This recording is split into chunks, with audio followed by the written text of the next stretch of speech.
नमस्कार, आप सभी का स्वागत है।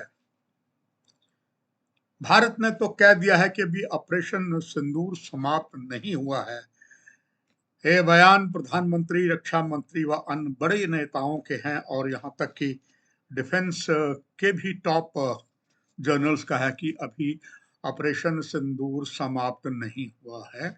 इसलिए भारतीय सेना या पूरी इंडियन डिफेंस जो है पहले ही बहुत अलर्ट है, बहुत सुसज्जित है, हाईली टेक्नोलॉजी उनके पास है। इसके बावजूद भी तैयारियां लगातार जारी है।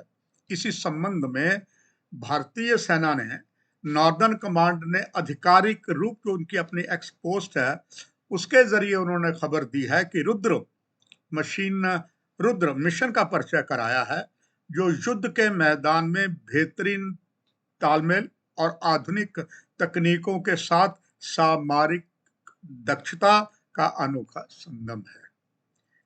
नॉर्दर्न कमांड एक ऐसी कमांड है जो सबसे बड़ी कमांड है और विश्व के सबसे ऊंचे युद्ध स्थल हिमनद सियाचिन ग्लेशियर नॉर्दर्न कमांड में ही आता है। और नॉर्दर्न कमांड में के साथ जो पहले कुछ क्षेत्र हमारे पास थे, जो नॉर्दर्न कमांड खास करके 26 डिप था और एक और डिप था 26 डिप जम्मू में तैनात था, उसे बहुत समय पहले वेस्टर्न कमांड के साथ कर दिया गया। वेस्टर्न कमांड का हेडक्वार्टर जो है वो चंडी मंदिर में है और जो 26 डिब और दूसरा डिब है वो 10 डिब का दूसरा डिब है वो पास में है। उनका जो कमांड बनी हुई है वो बनी हुई है यवल कैंप में। और इसको और ज्यादा हाई टेक करना है और इसीलिए इस मिशन के माध्यम से सेना अपनी तैयारियों को और अधिक मजबूत कर रही है, ताकि आने वाले समय में युद्ध के बदलते स्वरूप और जटिल चुनौतियों का मुकाबला किया जा सके।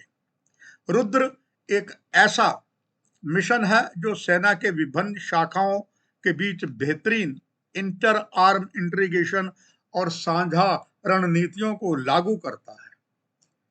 एक समय था कि अगर इन्फेंट्री थी तो इन्फेंट्री होती थी, मगर उसके बाद बहुत चेंज किया गया। इन्फेंट्री में और बहुत से ग्रुप डाल लिए गए और तभी उन्होंने कहा कि इंटर आर्म इंटीग्रेशन और साझा रणनीतियों को लागू करता है। इसमें थल सेना, वायुसेना और लड़ाकू बलों का एक साथ तालमेल बना रहता है, जिससे युद्ध के दौरान हर चुनौती का सामना बेहतर तरीके से किया जा सके। जिसमें युद्ध के दौरान इस तरीके से किया जाए। इस मिशन में जो सबसे बड़ी खासियत यह है कि सर्जाइंड कॉम्बैट एप्लीकेशन यानी लड़ाकू गतिविधियों को सामूहिक और सुव्यवस्थित करता है। नॉर्दर्न कमांड ने आगे लिखा है कि युद्ध क्षेत्र लगातार बदल रहा है, जग जाहिर है बहुत कुछ बदलाव हुआ है और तकनीकी निरंतर विकसित होती जा रही है। ऐसे में रुद्र मिशन की भूमिका बेहद अहम हो जाती है, क्योंकि हमारी सेनाओं का भविष्य के लिए युद्ध के लिए हमेशा तैयार रखना होता है। यह मिशन सैनिकों को मिशन केंद्रित बनाए रखता है और राष्ट्र की रक्षा और उनकी प्रतिबद्धता की ओर वो मजबूत करता है। भारतीय सेना हमेशा ही अपनी क्षमता, विकास और भविष्य की चुनौतियों के प्रति तैयार रहने का जोर देती है। रुद्र मिशन इस दिशा में एक महत्वपूर्ण कदम बताया गया है, जो आधुनिक युग तकनीकों को अपनाने के लिए लड़ाकू ताकत को बढ़ाने में सहायक है। इसके जरिए सेना अपने नियंत्रण को स्ट्रांग और प्रभावी बनाने में सक्षम रहेगी। भारतीय सेना नॉर्दर्न कमांड के इस मिशन के तहत सैनिकों को न केवल आधुनिक हथियारों, उपकरणों के साथ लैस करता है, उन्हें उच्च स्तरीय प्रशिक्षण भी प्रदान करता है, ताकि वो हर प्रकार की चुनौतियों का सामना कर सकें। यह मिशन यह सुनिश्चित भी करता है कि भारतीय सेना हर स्थिति में फ्यूचर रेडी यानी कि बिल्कुल तैयार, भविष्य में भी यानी भविष्य में तैयार रहने के लिए बनी रही है। इसके साथ भारतीय सेना ने एक और बहुत शानदार कदम उठाया है, जो हमारी सुरक्षा को तंत्र को बहुत मजबूत करेगा। वो है कि पाकिस्तान के साथ बॉर्डर के सटे इलाकों और धार्मिक स्थलों की सुरक्षा के लिए कुछ और नया किया है।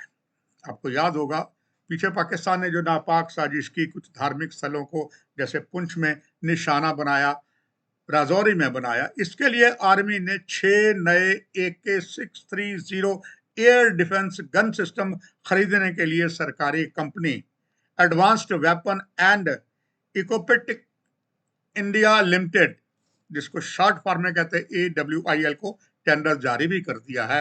ये खबर सैन्य सूत्र ही बताते हैं। सेना के अधिकारियों ने इस गन सिस्टम की जरूरत को ऑपरेशन सिंदूर के दौरान महत्वपूर्ण माना गया था, जब पाकिस्तानी सेना ने जम्मू कश्मीर और पंजाब की आबादी वाले इलाकों में धार्मिक स्थलों को निशाना बनाया था। अब इनकी तैनाती से इस इलाकों में हवाई खतरों में बेहतर सुरक्षा मिलेगी। ये गन सिस्टम मिशन सुदर्शन चक्र का हिस्सा है, जो प्रधानमंत्री नरेंद्र मोदी ने 15 अगस्त को लाल किले से अपने भाषण में कहा था। इसका लक्ष्य 2035 तक एक स्वदेशी मल्टीलेयर सुरक्षा कवच तैयार करना है, जिससे निगरानी, साइबर सुरक्षा एवं डिफेंस के शामिल हो जाए। इस स्पेशल बुलेटिन में इतना ही। नमस्कार।